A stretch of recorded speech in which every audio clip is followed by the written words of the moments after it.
ഇപ്പോൾ കിട്ടിയ ഒരു വാർത്തയിലേക്ക് പോകാം. മാലൂർ KPR നഗർ പെരുവങ്ങാട്ടയിൽ പന്നിക്കണിയിൽ കുടുങ്ങിയ പുലി ചത്തു.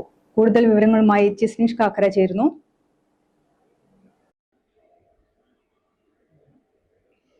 മാലൂർ ഗ്രാമപഞ്ചായത്തിലെ KPR നഗർ പെരുവങ്ങാട്ടയിൽ ഇന്ന് പുലർച്ചയോടെ കണ്ടെത്തിയ പുലി മരണപ്പെട്ടതായാണ് ഇപ്പോൾ ഔദ്യോഗിക വിവരം ലഭിക്കുന്നത്.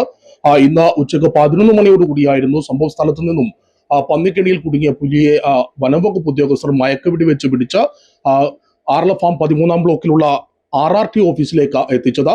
തുടർന്ന് അവിടെ നിരീക്ഷണം നടത്തിവരുന്നതായിരുന്നു നമുക്ക് ലഭിച്ച റിപ്പോർട്ടുകൾ. എന്നാൽ അല്പം മുൻപാണ് ഔദ്യോഗികമായി വനംവകുപ്പിൽ നിന്നും വിവരം ലഭിച്ചിരിക്കുന്നത്. പന്നിക്കണിയിൽ കുടുങ്ങിയ പുലി ചത്തു എന്ന രീതിയിലാണ് വനംവകുപ്പ് അധികൃതരിൽ നിന്നും ലഭിക്കുന്ന വിവരം. പുലിയുടെ ആന്തരികാവയവങ്ങൾക്കുണ്ടായ പരുക്കാണ് മരണകാരണമെന്നും ഇപ്പോൾ അറിയുന്നു. അതേസമയം സ്ഥല ഉടമയെ 1-ാം പ്രതിയാക്കി കേസെടുക്കും എന്ന രീതിയിലുള്ള റിപ്പോർട്ട് കൂടി വനംവകുപ്പിൽ നിന്ന് വരികയാണ്. ഇന്ന് പുലർച്ചെ 4 മണിയോടുകൂടിയാണ് ഈ പുലി കെണിയിൽ കുടുങ്ങിയതെന്നാണ് ലഭിക്കുന്ന വിവരം. അതേസമയം ഈ കെണി വെച്ചതാരാണ് എന്ന സംഭവം കൂടി കണ്ടെത്തി അവർക്കെതിരെയും ഈ കേസിൽ പ്രതി ചേർക്കുമെന്നും വനംവകുപ്പിൽ നിന്ന് ലഭിക്കുന്നു. പെരുവങ്ങാട്ടയിലെ രാമകൃഷ്ണന്റെ ഉടമസ്ഥതയിലുള്ള സ്ഥലത്താണ് ഇന്ന് പുലർച്ചയോടുകൂടി പുലിയെ പന്നിക്കണിയിൽ കുടുങ്ങിയതായി കണ്ടെത്തിയത്.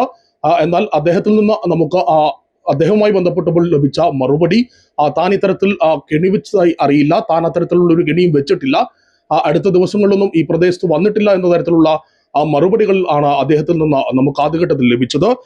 ഇതാരാണ് ഇദ്ദേഹത്തിന്റെ ഈ പറമ്പിൽ ഇത്തരത്തിലൊരു കെണി വെച്ചത് എന്നുൾപ്പെടെയുള്ള കാര്യങ്ങൾ ഇനി വനംവകുപ്പ് അന്വേഷിച്ച് കണ്ടെത്തേണ്ടതുണ്ട്. തുടർന്ന് അത്തരത്തിൽ കെണിവെച്ചയാൾ ഉൾപ്പെടെ പ്രതി ചേർത്തുകൊണ്ടാകും കേസ് ഉണ്ടാവുക എന്നാണ് നിലവിൽ വനംവകുപ്പ് അധികൃതരിൽ നിന്ന് മനസ്സിലാകുന്നത്. ഇന്ന് 9:56 ആദ്യം മയക്കുവെടി വെക്കുന്നത്. വീണ്ടും ഇത് മയങ്ങാത്ത സാഹചര്യത്തിൽ മറ്റൊരു ഡോസ് കൂടി നൽകുന്നു. അങ്ങനെ ഏകദേശം 11:10 ഇത്തരത്തിൽ കെണിയിൽ അകപ്പെട്ട പുലിയെ വനംവകുപ്പ് അധികൃതർ വാഹനത്തിൽ കയറ്റിക്കൊണ്ട് ആറളത്തേക്ക് മാറ്റിയത്. അവിടുത്തെ നിരീക്ഷണത്തിന് ശേഷം മറ്റു പ്രശ്നങ്ങളൊന്നുമില്ലെങ്കിൽ ഇതിനെ വയനാടേക്ക് മാറ്റുമെന്ന രീതിയിലായിരുന്നു നമുക്ക് ആദ്യഘട്ടത്തിൽ ലഭിച്ച വിവരം. എന്നാൽ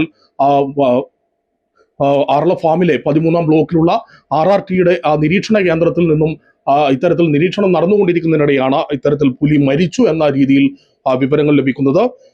എന്തായാലും കൂടുതൽ അന്വേഷണം ഉൾപ്പെടെ വനംവകുപ്പിന്റെ ഭാഗത്തു നിന്ന് ഉണ്ടാകുമെന്നാണ് അറിയുന്നത്.